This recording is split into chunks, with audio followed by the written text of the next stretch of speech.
Buenos días, buenas tardes, buenas noches. En este video vamos a hacer un breve análisis de lo que fue la gran victoria de Australia sobre Dinamarca. El conjunto oceánico derrotó 1-0 al equipo europeo y se metió en los octavos de final de esta Copa del Mundo. Ha sido un buen mundial hasta el momento para el conjunto australiano, que en la primera fecha había perdido contra Francia, pero posteriormente tuvo dos victorias consecutivas que le permiten tener la misma cantidad de unidades que los galos. Finalizan segundo, obviamente por diferencia de gol tras haber caído 4-1 en el partido inicial, pero lo que hay que destacar es que jugaron un aceptable, tirando a muy buen compromiso contra Dinamarca, porque supieron cuánto atacar y fueron muy sólidos defensivamente. Por otro lado, Dinamarca fue una de las grandes decepciones de este mundial. Irse de este torneo sin haber ganado un partido y habiendo convertido solamente un tanto en 3 encuentros, de hecho no le marcaron ni a Túnez ni a Australia, es claramente una muestra de que no han tenido un buen nivel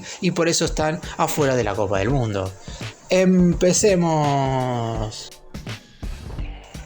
Vamos a comenzar con la formación de Australia. Una modificación en relación a los 11 que le ganaron en la jornada pasada a Túnez. En el lateral derecho ingresó Milos de Genek y el que salió fue Frank Karasic. Los otros 10 para Graham Arnold fueron los mismos que obtuvieron los 3 puntos en la jornada pasada.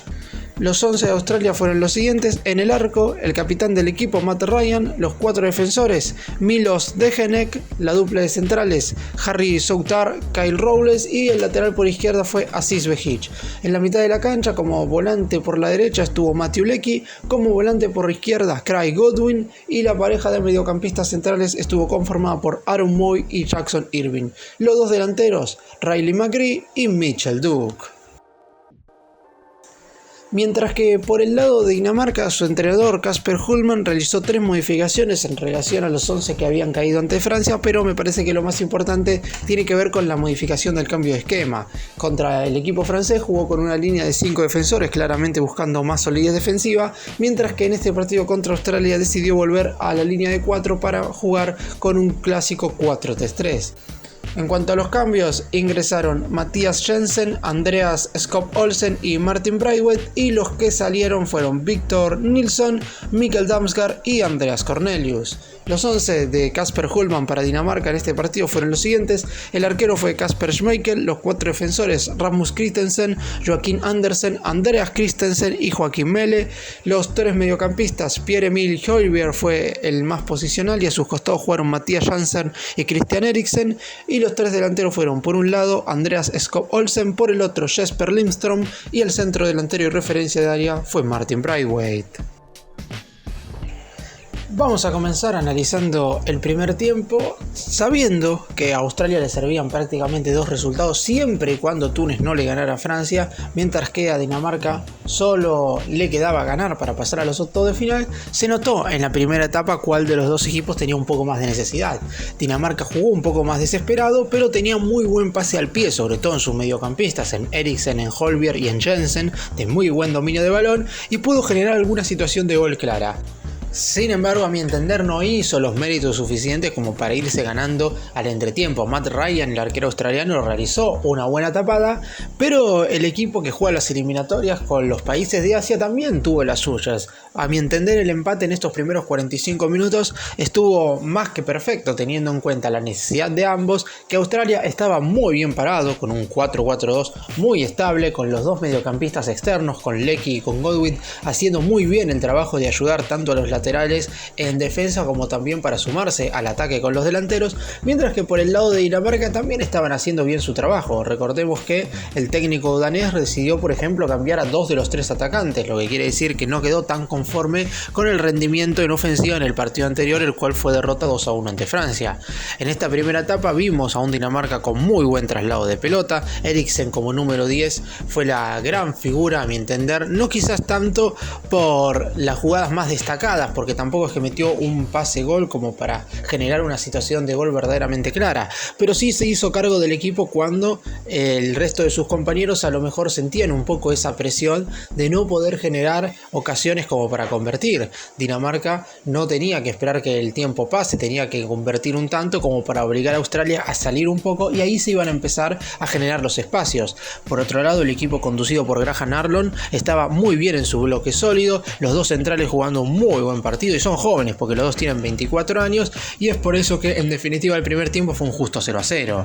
Si bien es cierto, y esto no hay que dejarlo de lado, que un gol de Túnez en el otro estadio podía cambiar totalmente las aspiraciones de los australianos, porque si bien es cierto que contra Dinamarca el empate servía, en caso de que Túnez ganara por la mínima diferencia a Francia,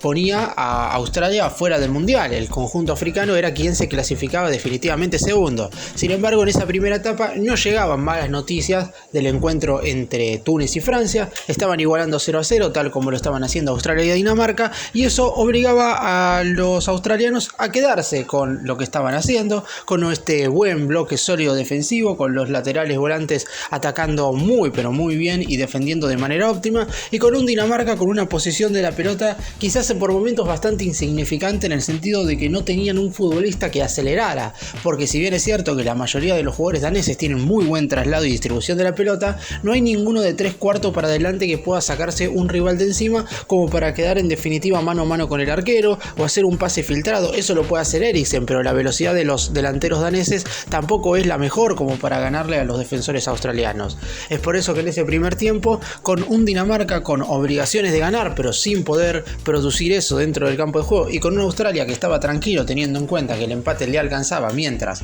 Túnez y Francia siguieran igualando en el otro estadio, el primer tiempo terminó con un 0-0, un tanto aburrido, con mucha tensión, eso es cierto, pero en la segunda parte seguramente ambos equipos iban a tener que arriesgar un poco más. En el segundo tiempo, más allá de que Dinamarca fue un poco superior, como dije en la primera etapa, Australia jugó muy bien, sobre todo los primeros 20 minutos. Una solidez defensiva que hizo que el conjunto danés en ningún momento pudiera avanzar, y en la primera contra verdaderamente clara, Matthew Leckie con una verdadera velocidad terminó definiendo de zurda al palo izquierdo de Kasper Schmeichel para marcar a los 15 minutos del segundo tiempo la apertura del marcador, y a partir de ahí Dinamarca se comenzó a desesperar. Es cierto que tuvo una ocasión clara como para igualar, pero también hay que tener en cuenta que al equipo europeo no le alcanzaba para pasar a la siguiente fase el empate en este partido. Tenía que sí o sí obtener las 3 unidades. Hay que remarcar que antes del gol de Australia, 2 minutos antes, el técnico Kasper Hultman, el DT de Dinamarca, había realizado 2 modificaciones, y posterior al tanto de Australia realizó otras 2, sumada a la que ya había hecho en el entretiempo. A los 25 del complemento ya no tenía cambios, había realizado absolutamente todas las modificaciones porque veía que el equipo dentro del terreno de juego no le respondía. La última media hora claramente fue con dominio total de balón para el conjunto europeo. Dinamarca movió la pelota de lado a lado, pero sin poder meterse dentro del área con total precisión. La realidad es que Australia ya había tenido solidez defensiva en la primera etapa, y en un momento, esto hay que decirlo, estuvo eliminado de la Copa del Mundo, porque a los 13 minutos del segundo tiempo en ambos estadios, Túnez se ponía en ventaja sobre Francia, es decir, hubo entre 2 y 3 minutos de partido en los cuales el conjunto africano en el otro campo de juego estaba festejando la clasificación mientras que Australia estaba eliminado. Pero como dije recién, esto solamente duró 2 minutos, porque cuando Australia tuvo que ir en búsqueda de ese tanto, lo consiguió, más allá de que ya la propuesta australiana en el segundo tiempo era la de contragolpear con más rapidez que en la primera etapa, donde dejó que el tiempo pasara, donde Dinamarca movía la pelota y tuvo alguna situación de gol más clara, y es por eso que ese primer tiempo terminó 0-0, mientras que en la segunda etapa el conjunto australiano sí se adelantó, no tanto sobre el final. Claramente los últimos 15 minutos de partido, los 10 más los que agregó el árbitro, fueron una lluvia de centros, como lo son básicamente todos los partidos con un solo gol de diferencia. Todos los centros de Dinamarca posible cayeron a la orilla de Australia, pero los defensores del equipo dirigido por Graham Arnold estuvieron a la altura nuevamente. Ya habían estado a la altura cuando esto mismo sucedió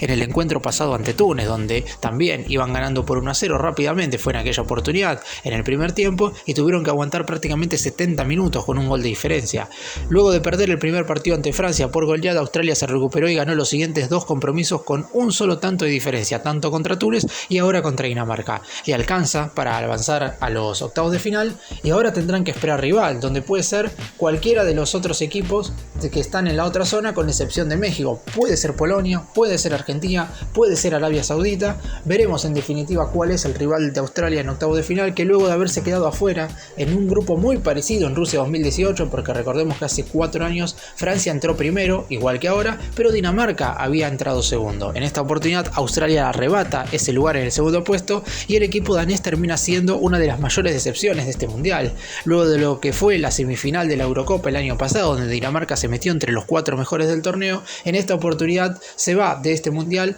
habiendo convertido un solo gol y sin haber ganado ningún partido.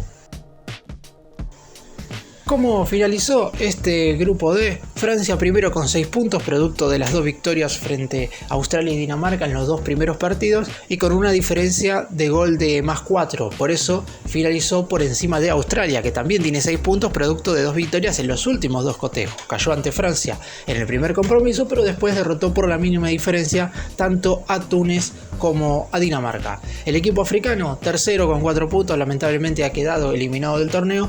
pero por lo menos se dieron el gusto de derrotar a la vigente campeona. Habían empatado en el primer compromiso ante Dinamarca, después cayeron ante Australia, termina siendo ese el duelo que determina prácticamente su eliminación, y en la última jornada, como dije, derrotaron a Francia. Y la gran decepción de este grupo, y a mi entender una de las grandes decepciones de esta Copa del Mundial, fue para Dinamarca. Un solo punto, producto de la igualdad en la primera jornada ante Túnez y 2 caídas consecutivas ante Francia y luego frente a Australia.